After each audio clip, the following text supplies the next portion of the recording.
Good afternoon, one and all. I, Shloka Kulkarni, welcome you all for the session today. We have with us Ms. Vandana Ahuja. Ms. Vandana is the Senior Vice President Human Resources at Living Guard. She is a global human resource executive and CHR professional with an extensive and rich experience of over 28 years working in large multinational corporations. We welcome you for the session, Ms. Vandana.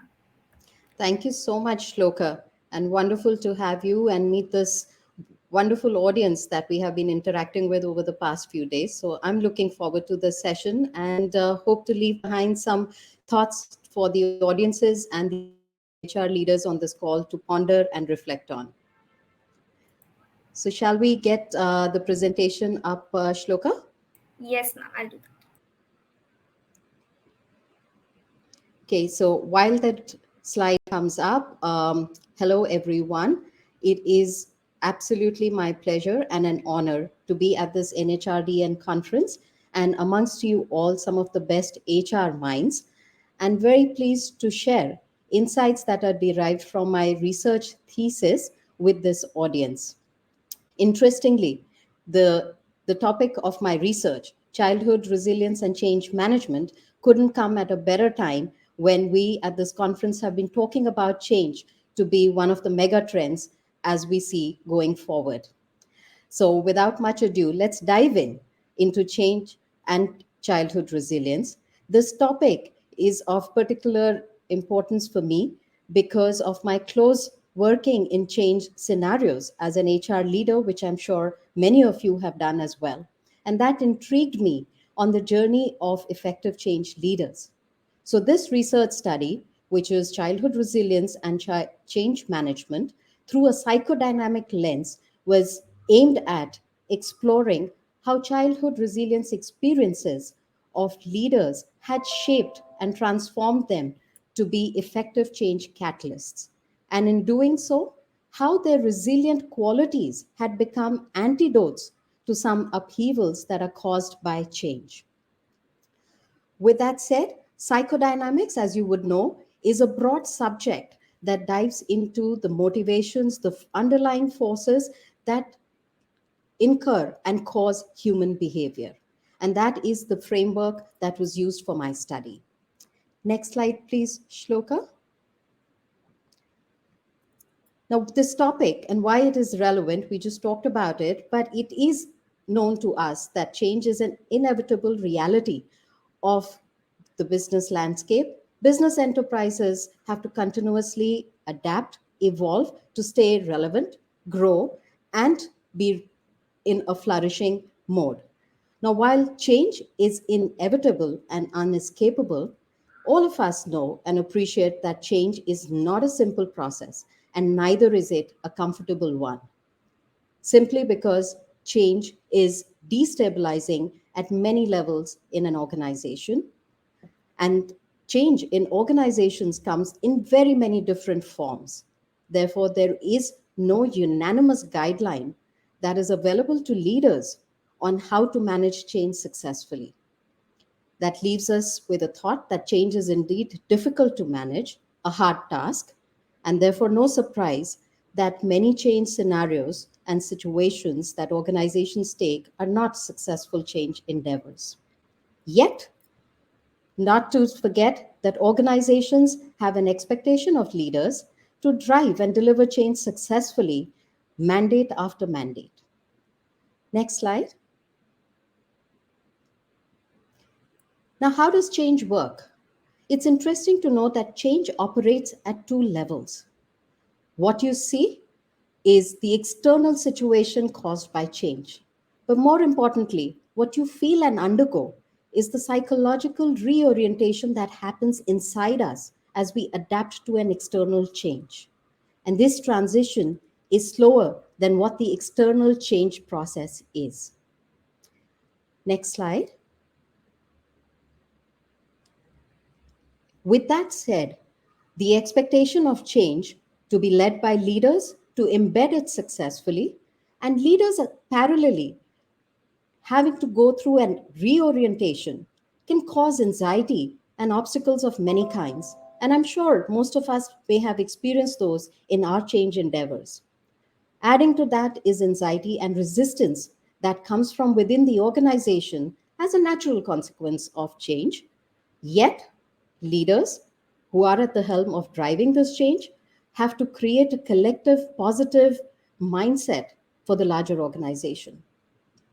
And research, therefore, makes a strong reference in many places for resilience to be a key factor attributed to successful change leaders.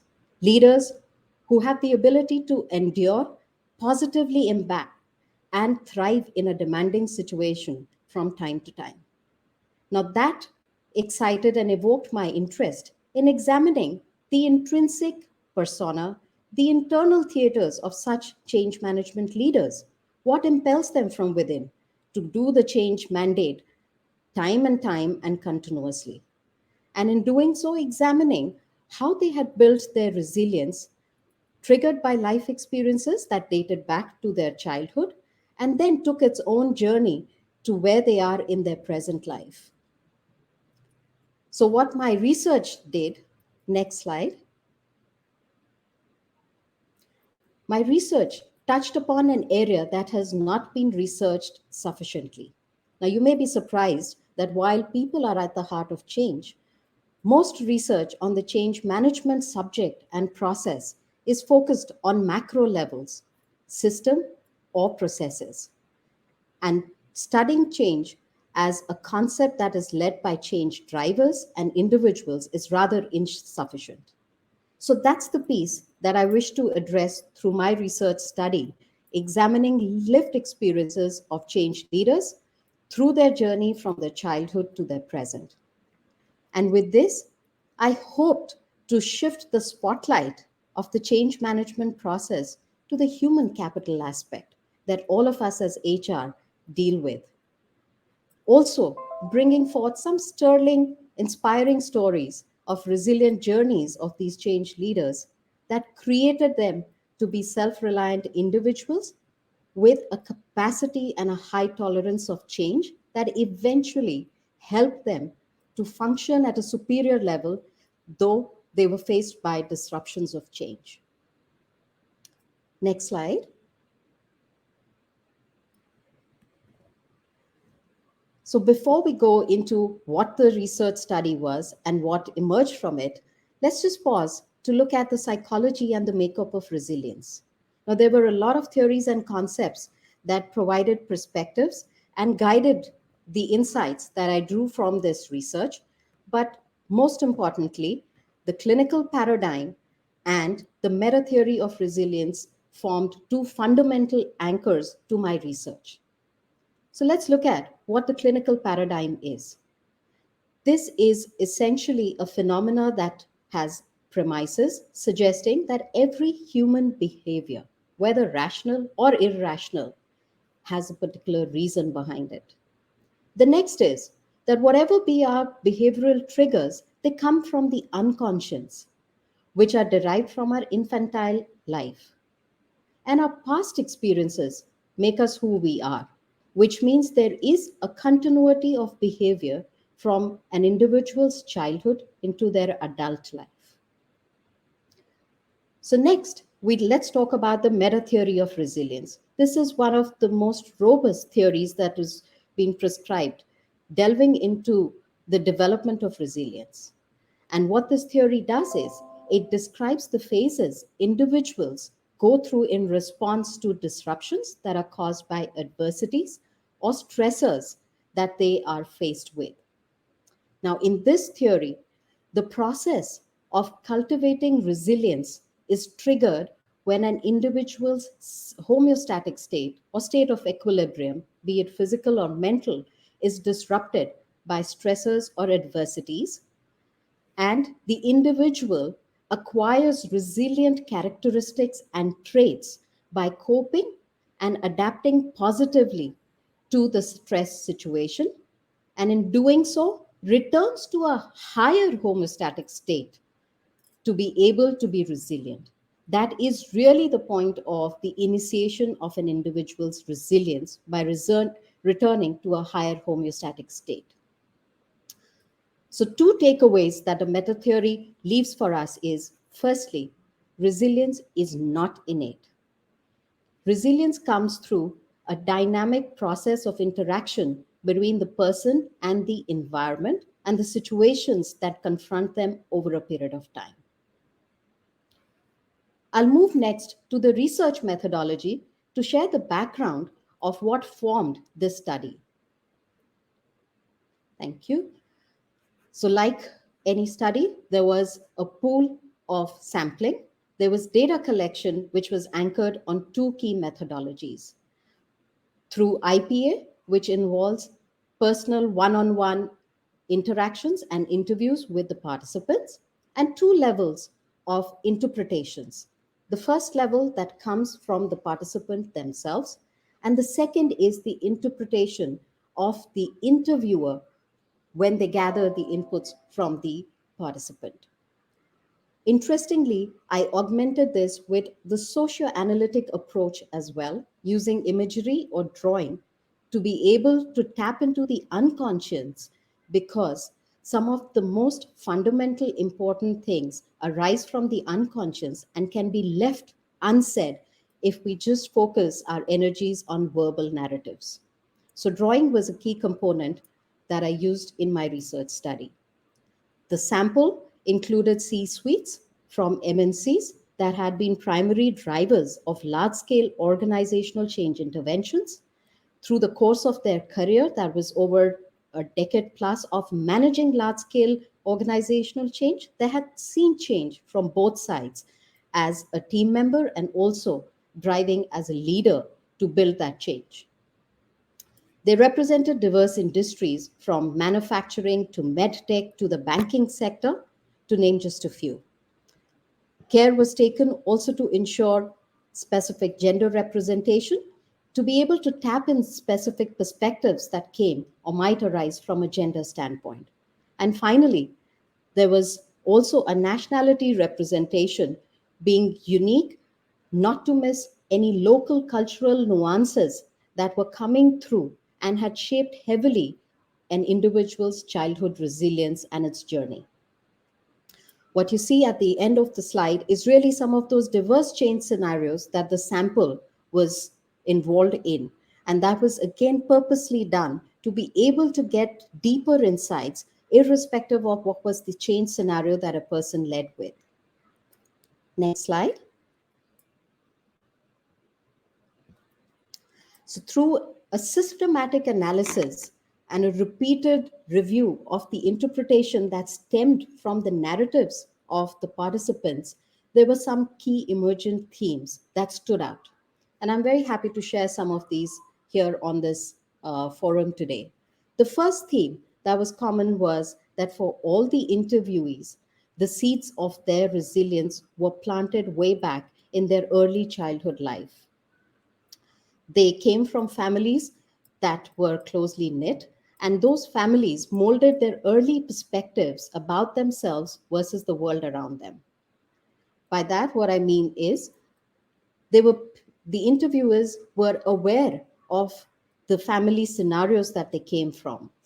So adverse situations that they face stemmed from these family situations, which ranged from economic hardships, scarcity of resources, being thrust with sibling responsibility, as much as coming from a place of aloneness or being thrust into competitive sports at a very young age. I'm sure you're wondering what these pictures on the side of my slide are. These were actually drawn by each of those participants of the study in response to a question which was asked to draw an image of their earliest childhood memory that they remembered. So let's look at what some of them interpreted and shared with me. Participant A, for instance, drew this huge steep mountain, as you can see, with a lot of question marks around himself, which was a representation of him very brilliantly of the economic background and a humble background he came from. This was an young Indian boy from a Gujarati family, a business small unit family, who knew he had hardships to overcome and a journey of obstacles to overcome in his future life. And that's how he saw himself as a tiny creature facing this huge mountain. That's his earliest memory of resilience. What was interesting, and I must share with you, is that it is this individual at that young age who persuaded his parents to provide him education through an English medium school, breaking away from the practice of the family where they all had followed the local vernacular Gujarati language in their education. And that in itself paved the way for his future. Interesting picture from the second participant, which is, I'm sorry, the second picture, which was from a participant who was based in Britain.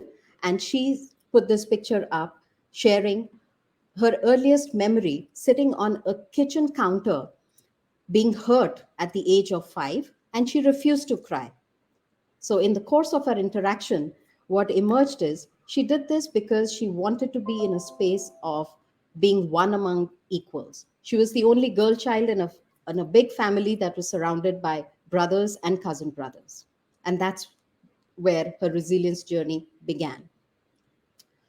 A common narrative that held all of these together was the importance of the attachment system, which came essentially from their families, where each of them got immense satisfaction and support coming from their immediate family, whether it was parents or significant caregivers.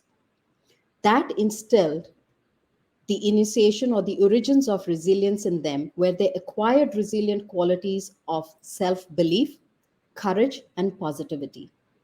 And as these transcended, it caused them to have this fierce desire to succeed and not use failure as an option. Next slide. Now, as they transcended through their life journeys and their careers, it was interesting that they expanded the resilience reservoir. And they did this by embracing very many diverse experiences. There was a part of the study where they shared, how they had broken a lot of these barriers. So these interviewees were path pavers. They pushed their boundaries continuously, and they made very brave choices. And I'm reminded at this point to share this short story about one of the participants who narrated that being an Italian, and today this person is a CEO based here in Singapore of a large manufacturing conglomerate. And he narrated this very beautiful, touching story of him as an Italian young boy who wanted to pursue and make a life and a career of him being in the United States. And it was no easy task at that time for various obvious reasons. And one amongst them was that he came from a foreign land. So, in his own words, a crazy thing that he did was to pick up an academic specialization that was unheard of at that time, and he chose to pursue satellite engineering just to make sure that he stood out from the rest and left no choice for an organization to select him, which eventually happened, led him to get his green card, and then his life story continued to grow from there. So, what this showed us and what emerged through these various beautiful stories of the interviewees was that they weren't scared of embracing challenging opportunities. They, in fact, went ahead to do that. They weren't scared of disrupting their state of equilibrium because each time that happened, they adapted and coped by acquiring new skills of resilience that in turn boosted their reservoir and built their resilience even more. And that in turn made them change tolerant and change averse. So when we asked through the study, what were some of those qualities that had emerged in this that has helped them be effective change leaders, they pointed out some of those that you see here, which is a strong internal locus of control, having self-esteem, which comes from success that you get when you make yourself responsible for every decision that you take and drive towards it with a single focus. There were people who could detach themselves with a problem and conceptualize it to find a suitable solution and drive it optimistically. Simultaneously, what continued to support them in this journey was also how their social support network expanded from their family. It now had transcended across to their work groups, their networks, and even friends. And this attachment system continued to play an important part in helping them with the capability to overcome adversity. Next slide. This insight is really about them in their present scenario, wherever they are, where they, by their own admission, feel they are resilience veterans. And that's a term one of them coined actually during the study, because resilience has now become second nature to them. And in the course of this journey, they imbibed qualities and cultivated them, which made them effective change leaders. Now, these qualities, amongst the top three that came from their own narratives, was firstly acceptance of change. And you'll see this beautiful picture at the bottom that was from one of the participants who's a woman leader, a Korean by nationality, working here in Singapore for a large medtech conglomerate. And she beautifully represented change as a cyclical process similar to what seasons would be. And I thought that was a beautiful depiction and a metaphor that couldn't suit better of how we could change our perception and view of change. So she mentioned, and so did others, that she prefers to treat change as a transient, transferable process with her capacity to be able to do something about it. And that in turn continues to make her change tolerant. The next quality that the leaders seem to attribute for their success of effective change management was team commitment that had fiercely driven them to not let down the people that depended on them. Doing that, they were able to control and contain their own anxiety and that of others. They realized the importance of providing a psychological safe space to members during the change process. They were authentic, did not shy away from sharing the hard truths about change. And in doing so, they wanted to carry their team along and win collectively. And I'm very happy to share this picture with one of the other participants who shared, and you see a connection between her childhood resilience, where she's shown taking care of her brothers and sisters at a tender age of 4, where she, in many ways, was appointed by her parents to be the leader for the two siblings. You can see hands being held, showing unison, and at the same time, each of those figures, if you see very closely, seems to be of the same size, being able to acknowledge and give an equal seat at the table to everyone. The different colors that she showed represent her openness to acknowledging diversity and what that brings. And it's beautiful to see how that transcended into her current space, where she drew this picture only to show that even now, as a leader managing change, the way she approaches it is always through dialogue, bringing people at the table and discussing problems, because a problem discussed is a problem halved. And finally, we have another attribute that has driven their success, which is not keeping failure as an option at all. And that comes from years of building their resilience that has brought them to a capacity where they now have shifted into a stage of mental toughness that allows them to work with a superior capacity even during stressful change scenarios. And I bring back this picture of the participant A, who you saw facing this huge steep hill. And he's transcended, and his picture of resilience in the present day is what you see at the bottom of my slide on the right hand side. A beautiful picture of calmness, composure, in sync and in harmony with the environment, feeling more settled and more confident and at peace. So, friends, this is really a story and a narrative that has come through lived experiences. And what I hope this has been able to do is show you the power of connection of people and of diving into stories of resilience and journeys of resilience that each one has the capacity to do, and the power that it brings with it. Next slide. So, as a final thought, here's my urge to this group of HR leaders who are change catalysts in their organizations. Look at these, and maybe you'll find things that resonate with you that you would wish to take back. But look at them from a point of self reflection, introspecting, and acknowledging your own expansive resilience reservoir that has been built over diverse experiences. As leaders, it is our responsibility to drive resilience and build that construct amongst others. There are neuroscience studies that show that people who are resilient, their brain has achieved a level of high adaptability to change. And that's why resilience begets resilience. And finally, as HR practitioners, I think all of us have a part that we continue to play to contain anxiety and resistance, supporting our leaders who are at the helm of the change and understanding that they may be going through anxiety and transitions at different points in time, and building, most importantly, resilient teams. And that can be done by reframing the stress, linking it to a larger purpose, connecting with people, and winning together. Next slide. And here's my final reflection. We all have a resilient story.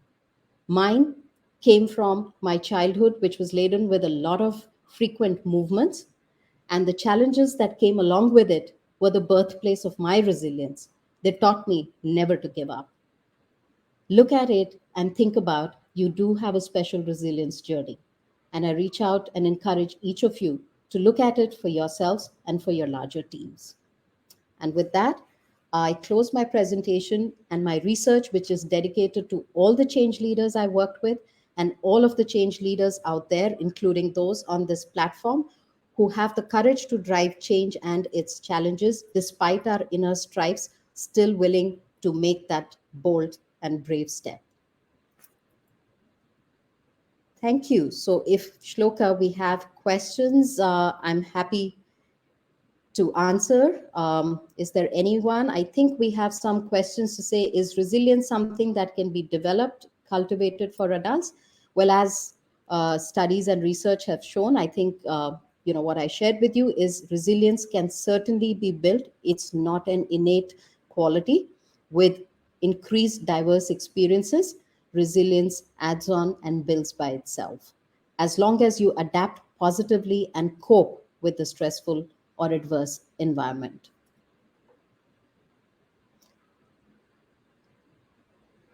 Shloka, is there anything else? How much time do we have? I think we are almost in the nick of time, but if there's any other questions that you can see, I could see these. I think there's something interesting which says how much role nurturing and development plays in developing childhood resilience. Very important, and I think this is just beautiful to bring this up as what you saw. And there are enough research studies to show that resilience begins first from the immediate environment that we expose our children to as young minds, and therefore that attachment system, which comes from being a place of safety, psychological safety, an environment that makes you feel comfortable of who you are, is really the start point. And that is really what you and we as adults can provide to children, to nurture and give them that confidence of taking on challenges with grit and confidence.